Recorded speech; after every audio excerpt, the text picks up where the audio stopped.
Self care की बात कर रही हूँ, बहुत से लोग इस पे कंफ्यूज भी होंगे कि मेंटल हेल्थ की सेल्फ केयर से क्या मुराद है। अरे हाँ, बहुत सारे मेंटल डिसऑर्डर्स सिर्फ इस वजह से आते हैं कि हम एक रेस में हैं। इसकी लाइफ में ये है, उसकी लाइफ में ये है, और हम भी उसी स्ट्रीम में हैं। अगर हम कोई ऐसी हैबिट अपने लिए ऑप्ट करना चाह रहे हैं तो क्या हम जिंदगी के किसी भी हिस्से में ऑप्ट कर सकते हैं? ये जो एक मिसकॉन्सेप्शन है ना, इसे भी क्लियर करें। आपको अपने बारे में मालूम होना चाहिए कि मेरे अंदर कुछ गुड्स है और मेरे अंदर कुछ बैड्स हैं। तो खाना प्रॉपर नहीं है तो हमारा ब्रेन प्रॉपर फंक्शन ही नहीं करेगा, उसको वो न्यूट्रिएंट नहीं मिलेंगे।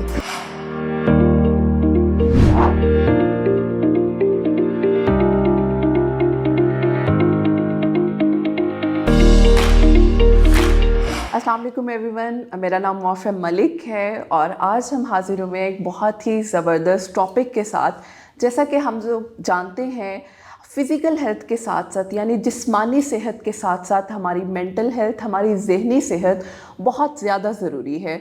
हम अपनी फ़िज़िकल हेल्थ की सेल्फ़ केयर बहुत ज़्यादा करते हैं। हमें पता है हमने फेशियल्स करवाने हैं, मैनी पेडी करवाना है, अपनी बॉडी को मेंटेन रखना है। Same as it for our mental health. हमें ये नहीं पता कि हमारी मेंटल हेल्थ की सेल्फ़ केयर कितनी ज़्यादा ज़रूरी है और हम किस तरह से अपनी ज़हनी सेहत की सेल्फ़ केयर कर सकते हैं। इसी टॉपिक पे हम बात करेंगे। हमारे साथ एक बहुत ही ज़बरदस्त साइकोलॉजिस्ट मौजूद है, मिस आमना इफ्तिखार। उनसे हम बात करेंगे आज के इस टॉपिक पे। अस्सलाम वालेकुम, कैसी हैं आप? मैं बिल्कुल ठीक। अब बताइए हाउ थिंग्स आर। अल्हम्दुलिल्लाह, ऑल गुड। अच्छा आमना, भी हम बात कर रहे थे कि हम लोग अपनी फ़िज़िकल हेल्थ की बहुत ज़्यादा प्रायोरिटी रखते हैं। हमें पता है कि हमने फेशियल्स करवाने हैं, स्किन टोन, हमने अपनी सन ब्लॉक यूज़ करना है, मॉइस्चराइज़र यूज़ करना है, लेकिन हम जब बात आती है मेंटल हेल्थ की, हम हमेशा उसको निगलेक्ट करते हैं। हमें लगता है शायद ये हमारी फ़िज़िकल हेल्थ की वजह से हम अपनी फ़िज़िकल हेल्थ बेहतर करेंगे, हमारी मेंटल हेल्थ भी बेहतर हो जाएगी। तो आपका पॉइंट ऑफ व्यू क्या है कि मेंटल हेल्थ को हम इतना प्रायोरिटाइज़ क्यों नहीं अभी तक कर पा रहे? हालांकि डिजिटल दौर है, लेकिन उसके बावजूद हम इतना निगलेक्शन का शिकार हैं और हम एक्सेप्ट भी नहीं कर पा रहे हैं। ठीक है। अब देखो मौफिया, हमारे पास जब हम डे टू डे लाइफ में देखते हैं तो हम लोगों ने, जैसे आपने जिक्र किया कि हम फिज़िकल हेल्थ की बात करते हैं, हम सारे खाना की भी अच्छी बात करते हैं कि खाना खाना है, फिज़िकली एक्टिव रहना है, बाकी भी अपनी हमारी जो हाइजीन है, बाकी चीज़ों का ख्याल रखते हैं। वो हम इसलिए रखते हैं कि अगर आप फिज़िकली फ़िट नहीं होते तो हम बहुत सारे काम नहीं कर पाते। तो हमारे यहाँ लोगों की कुछ प्रेफरेंसेस जो होती है फ़िज़िकल हेल्थ से रिलेटेड, वो ये होती है कि हमारे काम ना मुतासिर हो, हमारी रूटीन ना इम्पैक्ट हो। लेकिन हमारे यहाँ जब हम मेंटल वेलनेस की बात करते हैं तो आप यकीन जानिए कि पेशेंट्स कितने कितने सालों से सफ़र कर रहे होते हैं बहुत मेजर साइकोलॉजिकल डिसऑर्डर्स के साथ, बट क्योंकि वो काम काज कर रहे होते हैं, किसी को उसका कोई नेगेटिव इम्पैक्ट नहीं जा रहा होता, तो उसके बारे में बात ही नहीं की जाती है। तो पहला हमारे यहाँ डायलेमा ये है कि हमारे यहाँ लैक ऑफ अवेयरनेस है in terms of mental wellness के what is the mental wellbeing. अगर मैं आपसे एक जर्नल क्वेश्चन हम पूछते हैं लोगों से कि अच्छा आपके ज़हनी सेहत के बारे में या मेंटल वेलनेस के बारे में क्या ख्याल है, या आप इसकी कितनी केयर करते हैं, तो आप देखिए कि बहुत सारे लोग होते हैं इवन उन्हें ये नहीं पता होता कि मेंटल वेलनेस कहते किसको है, मेंटल वेलनेस का मतलब क्या है, इसको हम किस तरह से देखो, उसको केयर करने की बात तो बहुत बाद में है। हमारे यहाँ वो बेसिक कनेक्शन ही नहीं आता कि जहाँ पर दे कैन आइडेंटिफाई कि एक्चुअली ये हमारी मेंटल वेलनेस है। हमने फिजिकल वेलनेस को बहुत डिफाइन किया है, हमने उसकी बहुत लाइक एक रिफाइंड शेप जो है ना वो हमने लोगों को पहुंचा दी हुई है कि आपने अपना खाना अच्छा रखना है, सोना रूटीन से है, फिजिकली एक्टिव रखना है। बट अनफॉर्चुनेटली हमने कोई ऐसे टूल्स नहीं दिए, हमने कुछ ऐसी बाउंड्रीज नहीं सेट की हुई कि ये वाली काम आप जब खाना खाते हो तो साथ में आपने अपनी मेंटल वेलनेस को देखना है, जहाँ पर आप वर्कआउट कर रहे हो तो वहाँ पे आपने अपने मेंटल ग्रोथ को भी देखना है कि कैसे लेकर चलें। अच्छा, यहाँ पे थोड़ा सा हमें एक और जेनेरिक वे में डिस्क्राइब कर दें कि जो मैं सेल्फ केयर की बात कर रही हूँ, बहुत से लोग इस पे कंफ्यूज भी होंगे कि मेंटल हेल्थ की सेल्फ केयर से क्या मुराद है। ठीक है, देखिए इसमें सबसे पहला वर्ड है सेल्फ। जब मैं मेंटल वेलनेस की बात करती हूँ ना तो मैं पहला फोकस करना चाहती हूँ कि अपने बारे में देखें, अपने बारे में सोचे। हमारे यहाँ हमारी अगर मेंटल वेलनेस की भी बात आती है ना तो हमारे लोगों का एक माइंड होता है कि अच्छा मैं कैसे अपने वालिदैन की खिदमत कर सकती हूँ, मैं कैसे अपने बहन भाइयों के लिए अच्छा हो सकता हूँ, मैं कैसे अपने काम की जगह पर मोर प्रोडक्टिव हो सकता हूँ, उसमें वो अपना जिक्र नहीं करते हैं। बिल्कुल। हमारे यहाँ वेलनेस को मैं फिर डिफाइन करूँगी कि उसमें पहले आता है कि आप अपने आप को देखें, अपने बारे में जानें। हमारे यहाँ बहुत सारे मेंटल डिसऑर्डर्स सिर्फ इस वजह से आते हैं कि हम एक रेस में हैं, उसकी लाइफ में ये है, उसकी लाइफ में ये है, और हमने भी उसी स्ट्रीमलाइन। हमारे पास इवन वो बेसिक स्किल नहीं होती, अवेयरनेस नहीं होती कि मुझे पता होना चाहिए मेरे अंदर क्या एबिलिटीज़ है, मेरे अंदर क्या चीज़ें हैं जो कि आगे बढ़ सकती है। जब हम self care in mental health बात करते हैं तो उसकी पहली जो बुनियाद होती है वो आपकी सेल्फ से शुरू होती है, आपकी शख्सियत से शुरू होती है कि आपको अपने बारे में मालूम होना चाहिए कि मेरे अंदर कुछ गुड्स हैं और मेरे अंदर कुछ बैड्स हैं। जो गुड्स हैं मैंने उनको बढ़ाना है और जो बैड्स है उसको मैंने कहीं ना कहीं कंपनसेट करना होता है। तो this is the first rule of self care जिसमें हम मेंटल हेल्थ को बेहतर कर सकते हैं, मेंटल वेलनेस को बेहतर कर एग्जैक्टली। अच्छा, बहुत से लोग कोशिश करते हैं, वो कहते हैं कि जी हम अपना बहुत ध्यान रखते हैं, हम अपनी सेल्फ केयर कर रहे हैं, लेकिन अनकॉन्शियसली अपने माइंड को हमने ना कुछ ऐसे जर्क्स दिए होते हैं कि नहीं ये हमारी लिमिट है, इससे ज़्यादा हमने क्रॉस नहीं करना, या हम इससे ज़्यादा काम कर जाएंगे तो हम स्ट्रेस का शिकार हो जाते हैं। और हमारे यहाँ आजकल इतना कॉमन है कि मैं स्ट्रेस, डिप्रेशन, एंजाइटी एक साथ इन तीनों का शिकार हूँ और हमें समझ नहीं आती कि हमने इनको डिफ़ाइन किस तरह से करना है। सबसे पहले तो मैं चाहूँगी कि ये बताएं कि हम अगर अपनी ज़ात को निगलेक्ट करते हैं, बहुत जगहों पे हम करते हैं, हमें लगता है हमारे इर्द गिर्द कुछ ऐसे रिलेशंस हैं जहाँ पे हम किसी को नो यानी नहीं कर सकते, तो हम उस चीज़ पे ना करते हुए अपने ऊपर इतना ज़्यादा नेगेटिव ओवर थिंकिंग का शिकार हो जाते हैं और उनका प्रेशर खुद लेना शुरू कर देते हैं, जिसकी वजह से अपनी ज़ात हमारी कहीं ना कहीं दब जाती है। तो जब हम अपनी ज़ात को ही स्नैप कर देते हैं तो व्हाट डू यू थिंक आमना, हम किन किन मसाइल का मज़ीद शिकार हो सकते हैं? इस चीज़ के बारे में भी थोड़ा सा बताएं। देखिए, अभी ये हम जो बात कर रहे हैं ये बड़ी कनेक्टेड चीज़ है कि जहाँ पर सेल्फ का जिक्र आया है वहीं पर हम एनवायरनमेंट को भी लेते हैं, वहीं पर हम इंटरपर्सनल रिलेशंस को भी लेते हैं, वहीं पर हम सोशल रिलेशंस को भी लेते हैं। तो देखो, एक मैं हमेशा चीज़ सजेस्ट करती हूँ कि अगर आप एक अच्छी और भरपूर ज़िंदगी गुजारना चाहते हैं ना तो एक असूल अपनाएं, दैट इज़ द मॉडरेशन, मियाना रवि। अगर मैं साइकोलॉजी की बात करती हूँ तो हमारे यहाँ डिफाइंड एक क्राइटेरिया ऑफ नॉर्मेलिटी है कि जितने आप मिडिल में हो उतने आप नॉर्मल हो। जैसे आप एक्सट्रीम में जाओगे आप एबनॉर्मेलिटी की तरफ जाओगे। मैं रिलीजन की बात करूँ तो हमारे यहाँ इस्लाम में भी बड़ा वाज़ह कॉन्सेप्ट है मियाना रवि इख्तियार करें। या अगर मैं साइंस की भी बात करती हूँ तो साइंस में भी हमें बैलेंस का बताया गया, जहाँ बैलेंस ख़राब होता है वहाँ पे चीज़ें डिस्टर्ब हो जाती है। अगर हम मेंटल वेलनेस की या साइकोलॉजिकल डिसऑर्डर से अपने आप को महफूज रखने की बात करते हैं तो उसमें पहली चीज़ आ जाती है कि हमारे अंदर ये स्किल होना चाहिए कि मैं चीज़ों को ऑर्गेनाइज वे में चलाऊं।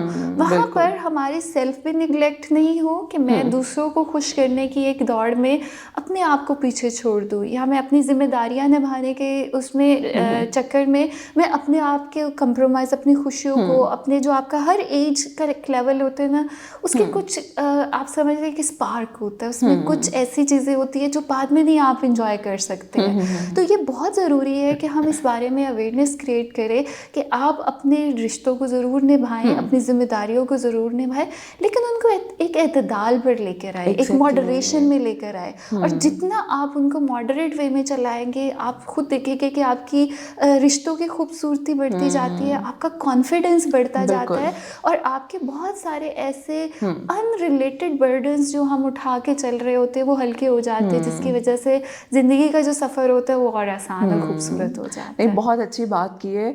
यहाँ पे ना बहुत से लोग ये भी इस पर्सपेक्टिव से सोचते हैं हमें बचपन से ये माहौल नहीं मिला, हमें सिखाया ही नहीं गया कि किस तरह से आपने अपनी ज़ात को प्रायोरिटाइज़ करना है। तो अब हमारी हैबिट डेवलप हो चुकी हुई है नेगेटिव रहना, नेगेटिव चीज़ों को अट्रैक्ट करना, तो हम पॉजिटिविटी की तरफ नहीं आ सकते।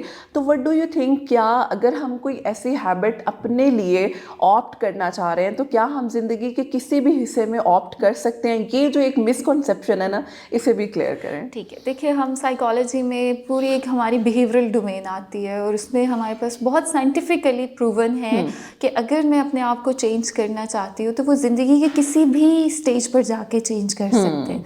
अब इसका ज़रूरी नहीं है कि अगर मेरे साथ बचपन में मुझे वैसा एनवायरनमेंट नहीं मिला या मुझे उस डायरेक्शन में नहीं बताया गया तो ये मेरी एक बाउंड्री सेट हो गई या मेरी एक कमज़ोरी बन गई कि मैं उस चीज़ को बेहतर नहीं कर सकता। बिहेवियरल साइकोलॉजी में ये कॉन्सेप्ट है कि मुझे जब कॉन्सिक्वेंसेस का पता होगा ना कि इस मेरे बिहेवियर या इस मेरी आदत या इस मेरे तौर तरीके का तर्ज अमल का मेरे ऊपर फ़ायदा क्या है और मेरी ज़िंदगी में इसका नुकसान क्या है, तो वहाँ से हम चीज़ों को चेंज करते हैं। तो यहाँ पर ये कॉन्सेप्ट बहुत इंपॉर्टेंट है कि हमें अपने बिहेवियर्स की अवेयरनेस हो कि इसके कॉन्सिक्वेंस क्या है। अगर मैं अपना काम अपनी जॉब बहुत अच्छे से कर रही हूँ लेकिन मेरे रिश्ते इम्पैक्ट हो रहे हैं तो वहाँ पर मुझे बैलेंस की ज़रूरत है, वहाँ पर मुझे समझने की ज़रूरत है। या अगर हम बहुत ज़्यादा, मैं यूथ की बात करती हूँ कि हमारे यहाँ जो इस मसले से ज़्यादा गुजर रहे होते हैं वो हमारे यंग जो बच्चे होते हैं, ख़ास तौर पे जो 15 साल से लेकर 25 साल का एज ग्रुप होता है ना, इनमें बहुत सारे इस तरह के इश्यूज आते हैं कि वो दूसरों को खुश करना चाहते, पीपल प्लीज़र होते हैं या ओवर थिंकर होते हैं या इमोशनली बहुत ज़्यादा सेंसिटिव होते हैं। तो उन लोगों को इस बारे में बहुत अच्छे से जो है वो अपने आप को ट्रेन करना चाहिए कि चीज़ों को जब आप मॉडरेट वे में लेकर चलते हो, हर रोल में अपने आप को रखो, but sometimes imperfections are the perfect way. तो कुछ चीज़ों को कभी कभी इम्परफेक्शंस पे भी छोड़ दे ताकि आपकी ज़िंदगी जो है वो कहीं जो बेहतर तर्ज अमल पर जो है वो आप एग्जैक्टली मेरा ख्याल है इन सब चीज़ों में हमारा माइंडसेट है, हम अपने माइंडसेट को किस तरह से ट्रेन करते हैं ना, वही हमें लेकर चलता है कि हमने किस तरह से चीज़ों को लेकर चलना है। अच्छा, एक लास्ट क्वेश्चन आप ना, जैसे हम सोचते हैं ठीक है मैं अपने आप को प्रायोरिटाइज करना चाहता हूँ, मैं अपनी सेल्फ केयर का ध्यान रखना चाहती हूँ, लेकिन मुझे समझ नहीं आ रहा मैं स्टार्ट कहाँ से करूँ। तो मैं चाहूँगी कुछ ऐसी स्ट्रेटजीज जो आप हमें कुछ चंद बता दें ताकि हम डेली रूटीन में अगर उन चीज़ों को ऑप्ट करें तो हम अपनी मेंटल हेल्थ की प्रायोरिटी सेट कर सकें और जिस तरह से हम फिजिकल सेल्फ केयर करते हैं हम मेंटली भी अपनी सेल्फ केयर कर सकें। बहुत अच्छा क्वेश्चन है and I love to answer that, जिसमें मैं जितने मेरे जानने वाले लोग हैं या हमारे क्लाइंट्स होते हैं उनको मैं हमेशा एक चीज़ सजेस्ट करती हूँ, अपना एक सेल्फ हेल्प टूल बॉक्स रखें। अपनी एक सेल्फ केयर टूल बॉक्स बनाएं जिसके अंदर कुछ चीज़ें हैं, जैसे हमें पता है कि हम सुबह उठते हैं तो हम दांत साफ करते हैं, अपने आप को फ्रेश करते हैं, हमें कोई बताता नहीं है, हमने एक आदत एक रूटीन बना ली हुई है। जहाँ पर सेल्फ हेल्प की बात आती है उसमें पहले टूल होता है कि अपने दिन में एटलीस्ट 10 से 15 मिनट निकालें जिसमें सिर्फ आप बैठे और रिलैक्सेशन एक्सरसाइज करें।